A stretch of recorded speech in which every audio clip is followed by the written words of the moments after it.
El teorema fundamental del cálculo consiste intuitivamente en la afirmación de que la derivación e integración de una función son operaciones inversas.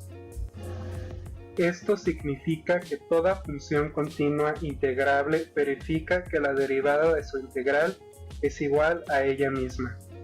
Este teorema es central en la rama de las matemáticas denominada análisis matemático o cálculo.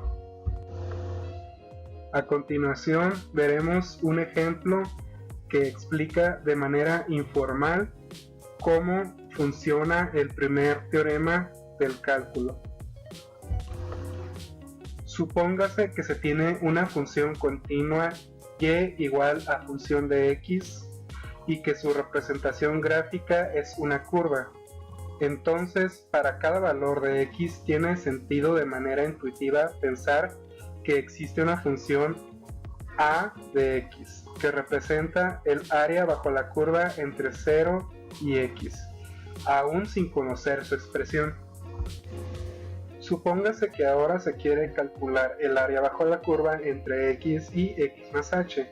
Se podría hacer hallando el área entre 0 y x más h y luego restando el área entre 0 y x.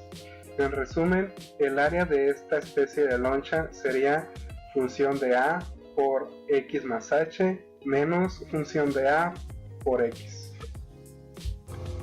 Otra manera de estimar esta misma área es multiplicar h por función f de x para hallar el área de un rectángulo que coincide aproximadamente con la loncha. Nótese que la aproximación al área buscada es más precisa cuanto más pequeño sea el valor de h. Por lo tanto, podemos decir que la función de x por h se aproxima a la función a por x más h menos la función de a de x, convirtiéndose esta aproximación en igualdad cuando h tiende a 0 como límite. Dividiendo ambos lados de la ecuación por h, se obtiene que función de x se aproxima a la función de a por x más h menos a por x entre h.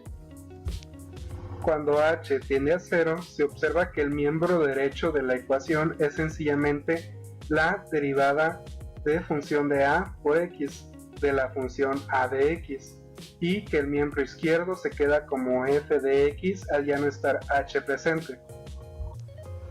Demostramos entonces de manera informal que la función de x es igual a la derivada de a de x, es decir, que la derivada de la función de área a de x es en realidad la función f de x. Dicho de otra forma, la función de área a de x es la antiderivada de la función original.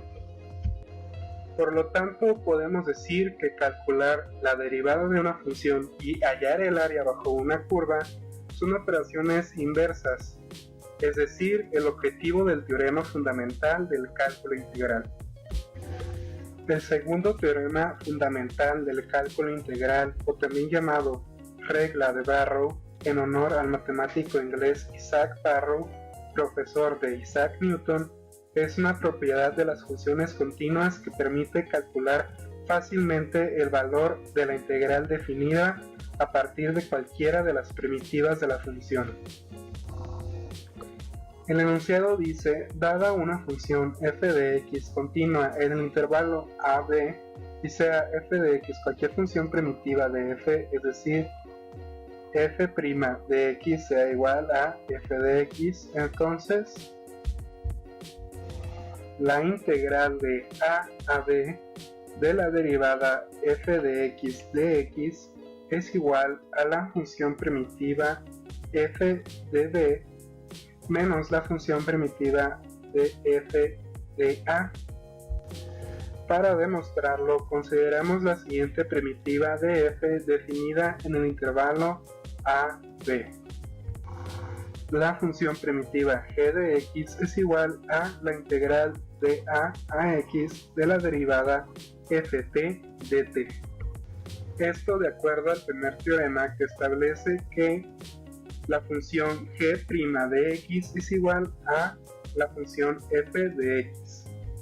Como g y f son primitivas de f, podemos decir que la función primitiva de g de x es igual a la función primitiva f de x más la constante de integración.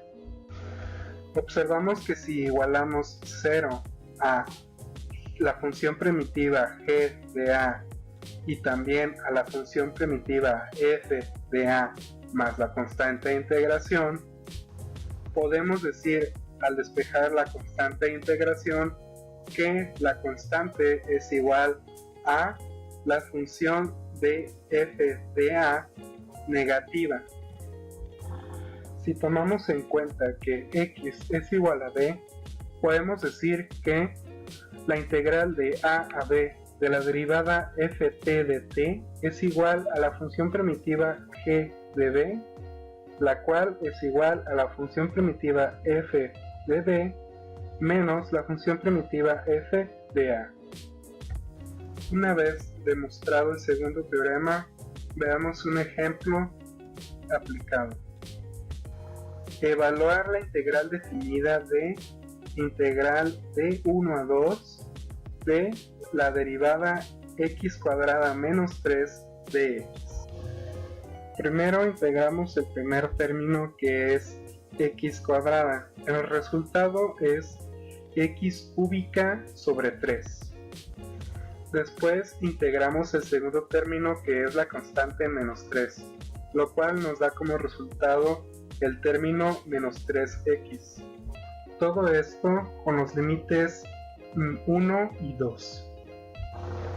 Después sustituimos con los límites utilizando el segundo teorema, lo cual nos da dos términos: 8 sobre 3 menos 6 menos 1/3 menos 3, lo cual nos da como resultado menos 10/3 más 8/3, lo cual nos da como una solución final menos 2/3.